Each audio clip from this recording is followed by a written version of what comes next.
ఇకపై కల్తీ విత్తనాలు అమ్మినా, ఇసుక, బియ్యం అక్రమ రవాణాకు పాల్పడిన పీడీ యాక్ట్ కింద చర్యలు తప్పవని హెచ్చరించారు. శాసనసభలో ప్రమాదకర అసాంఘిక కార్యకలాపాల నిరోధక సవరణ బిల్లు, ఏపీ భూ దురాక్రమణ నిరోధక బిల్లు 2024లను సీఎం ప్రవేశపెట్టారు. ఒకటి నూతనంగా వచ్చినటువంటి ల్యాండ్ గ్రాబింగ్ ప్రొహిబిషన్ యాక్ట్ 2024. ఈ యాక్ట్ లో చాలా ఈ మధ్య కాలంలో మీరు చూశారు అధ్యక్ష, ల్యాండ్ అనేది చాలా సున్నితమైన విషయం. తల్లికి బిడ్డకు ఎలాంటి అనుబంధం ఉంటుందో భూమికి యజమానికి కూడా అలాంటి అనుబంధం.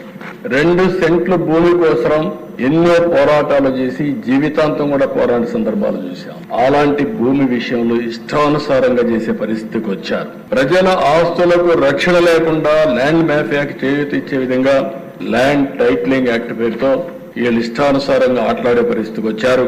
2023లో జీవో నెంబర్ 512 చట్టాన్ని తీసుకొచ్చారు. రాజ్యాంగ విరుద్ధమైన చట్టం ఇది. అతిపెద్ద కుట్ర. ప్రతి ఒక్కరి భూమి వీళ్ళ చేతుల్లో పెట్టుకొని వాళ్ళని ఆడించాలని చెప్పి ప్రయత్నం చేశారు. మోసాలకు అక్రమాలకు తెరదీశారు. నేనైతే దేశ ప్రజా చైతన్యం కోసం పోయినప్పుడు ఈ చట్టాన్ని నా జీవితంలో ఎప్పుడు కాల్చలేదు, కానీ పబ్లిక్ మీటింగ్ లో దాన్ని కూడా తీసుకొని చించి ప్రజలకు ఎడ్యుకేట్ చేయాల్సిన పరిస్థితి వచ్చింది. ఒక స్థాయిలో అయితే ఈ నల్ల చట్టాన్ని కాల్చి ప్రజా చైతన్యం కోసం ముందుకు పోయే పరిస్థితికి వచ్చిందంటే ఎంత భయంకరమైన చట్టమో మనం గుర్తుపెట్టుకోవాల్సిన అవసరం ఉంది. ఇందులో అధ్యక్ష జ్యుడిషియరీ పవర్స్ అన్ని తీసేశారు. ఎవరైనా సరే వీళ్ళ ఇష్టానుసారంగా మీరు చూస్తే సెక్షన్ 38 సివిల్ జడ్జిల అధికారం అన్ని రెవెన్యూ ఆఫీసర్లకు ఇచ్చేశారు. ఇంకొక పక్క ఏ వ్యక్తినైనా సరే ల్యాండ్ టైటిలింగ్ ఆఫీసర్ గా పెట్టుకోవచ్చని సెక్షన్ 5(1) అంటే వాళ్ళ ఇంట్లో సాక్షిలో పనిచేసే గుమస్తాలందరూ కూడా ల్యాండ్ టైటిలింగ్ ఆఫీసర్స్ అయిపోయే పరిస్థితికి వచ్చింది. అంత మునుపు డిజిటల్ కార్పొరేషన్లు ఎట్లయితే ఇష్టానుసారంగా పెట్టి పోస్టులు పెట్టారో అదే విధంగా ఇక్కడ ఈ చట్టంలో తీసుకొచ్చారు. రెవెన్యూ రికార్డులో భూ యజమాని పేరు మార్పు చేయాలంటే వారికి నోటీస్ కూడా ఇవ్వాల్సిన పని లేదు. ఏదైనా జరిగితే హైకోర్టు పోవాలి. మామూలు వ్యక్తి ఏదైనా జరిగితే హైకోర్టు పోవాలనే పరిస్థితి వస్తే ఎక్కడైనా సాధ్యమా అని అడుగుతున్నాను.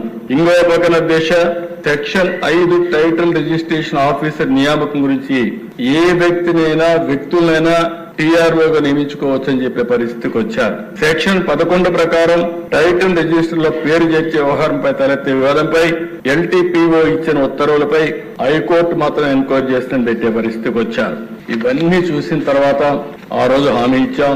ఇచ్చిన తర్వాత నేను మొట్టమొదటిసారిగా ముఖ్యమంత్రి అవతాన్ని సంతకం పెట్టి ఈ చట్టాన్ని రద్దు చేశాం. మామూలు 1-2 కేసులు కాదు, ఇటీవల నా దగ్గరకు వచ్చే గ్రీవెన్సెస్ అన్ని వస్తున్నాయి. 8,305 గ్రీవెన్సెస్ వస్తే మా దగ్గర రికార్డులను వస్తే అవి వెరిఫై చేస్తే దగ్గర 22A సంబంధించిన కేసులు, భూ కబ్జాలు మొత్తం కూడా ఇవే వచ్చే పరిస్థితికి వచ్చింది. ఇవి చాలా భయంకరంగా ఈ చట్టం తీసుకొచ్చే పరిస్థితికి వచ్చారు. ఎందుకే అధ్యక్ష, ఈ రోజు మీరు చూసినప్పుడు ఇవన్నీ చూసిన తర్వాత ఈ రోజు నేను ఒకటే ఆలోచించా, కఠినమైన చర్యలు ఉంటే తప్ప ఇది సాధ్యం కాదనే ఉద్దేశంతోనే ఒక పటిష్టమైన యాక్ట్ తీసుకొచ్చాం. ఇది ఈ రోజు రాష్ట్రంలో మేము చూసిన తర్వాత మొత్తం దేశంలో ఉండే అన్ని రాష్ట్రాలు కూడా అధ్యయనం చేశాం. అన్ని అధ్యయనం చేసిన తర్వాత గుజరాత్, మహారాష్ట్ర ఏవైతే ప్రోగ్రెస్ రాష్ట్రాలు ఉన్నాయో అన్ని అధ్యయనం చేశాం. అధ్యయనం చేసిన తర్వాత ఈ చట్టం తీసుకొచ్చాం. ఈ చట్టంలో ఎక్కడైనా సరే గ్రామీణ ప్రాంతాల్లో, పట్టణ ప్రాంతాల్లో ఎక్కడ భూమి కబ్జా చేసినా ఈ చట్టం అమలవుతుంది. ఈ చట్టం దానికి అప్లికేషన్ అవుతుందని చెప్పి కూడా నేను మీకు తెలియజేస్తున్నా.